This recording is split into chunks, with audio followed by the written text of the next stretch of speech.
It starts as a quiet, ordinary walk in your local suburban park. The sun is warm, the air is crisp, and your dog is happily sniffing the grass. This quiet moment can shatter in an instant. Then another dog rushes around the corner off-lead. In that terrifying, chaotic moment of snarling, barking, and flying dust, your protective instincts instantly take over. You want to dive in, grab their collars, and pull them apart. But doing this is the most dangerous mistake any handler can make.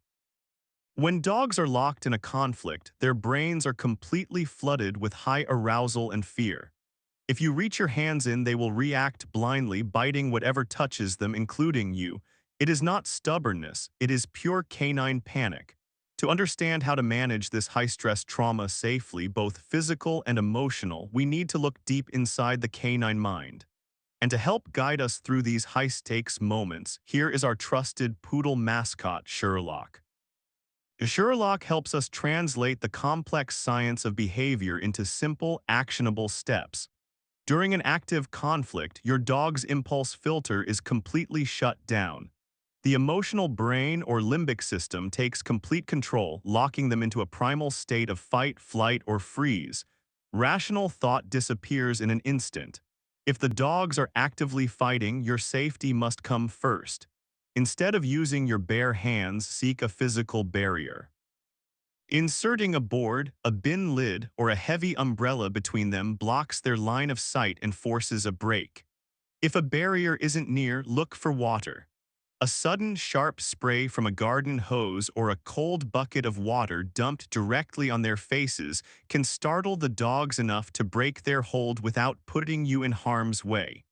If two people are present, you can use the wheelbarrow method. Grab each dog's back legs at the hips, lift them off the ground, and walk backwards in a slow, controlled circle. This move prevents them from turning back to bite you. Once separated, secure your dog on lead and walk away from the area. Do not try to examine them in the hot zone. Your dog's adrenaline will be pumping, which temporarily masks pain and hides the true extent of their injuries. Take your dog to a quiet, stress-free space and perform a detailed skin audit. Run your fingers slowly and gently under their coat, feeling for moisture. Wet fur from the other dog's mouth is often the first sign of hidden damage. Pay close attention to the neck, throat, ears, chest, and front legs. These are a dog's natural target zones during a conflict. Saliva from the attacker contains bacteria that will infect the wounds if left uncleaned.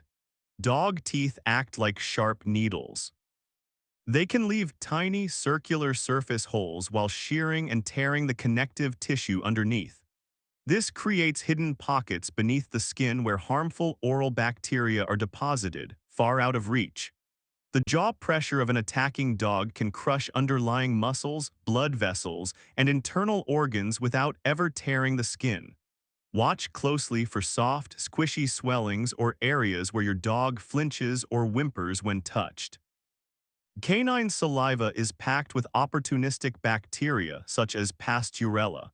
If left untreated, bacteria trapped in these deep pockets can quickly cause tissue death and systemic infection, turning a minor scrape into a major medical emergency. You can clean superficial scrapes, but always consult a veterinarian within 24 hours. Any true puncture wound requires a professional clinic flush.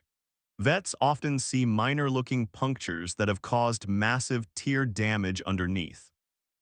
If your dog has active bleeding that won't stop with pressure, pale or dry gums, or extreme lethargy, head to the emergency vet clinic immediately.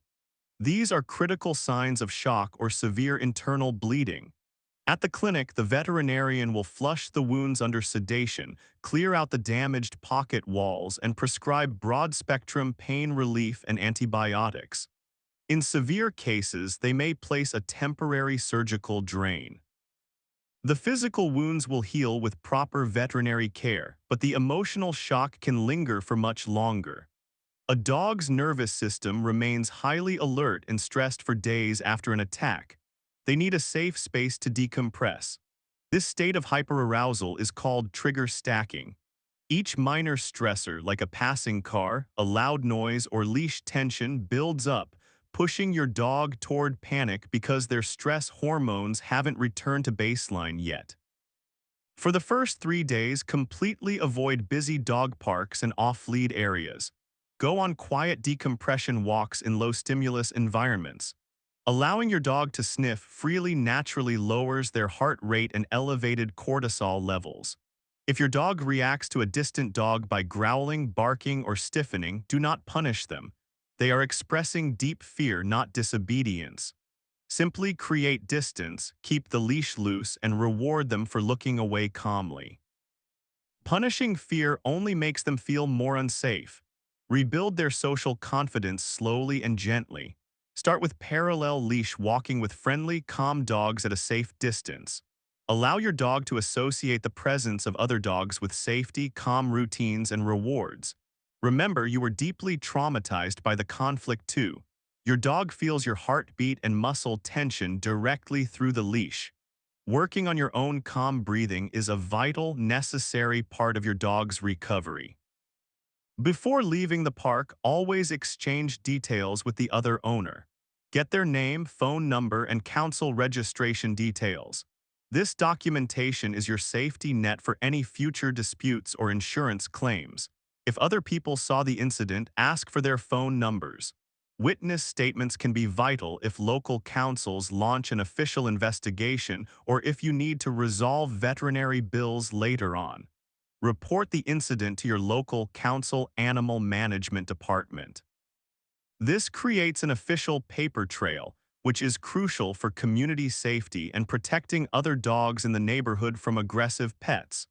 Under local regulations, owners are legally responsible for any damage or vet costs their dog causes.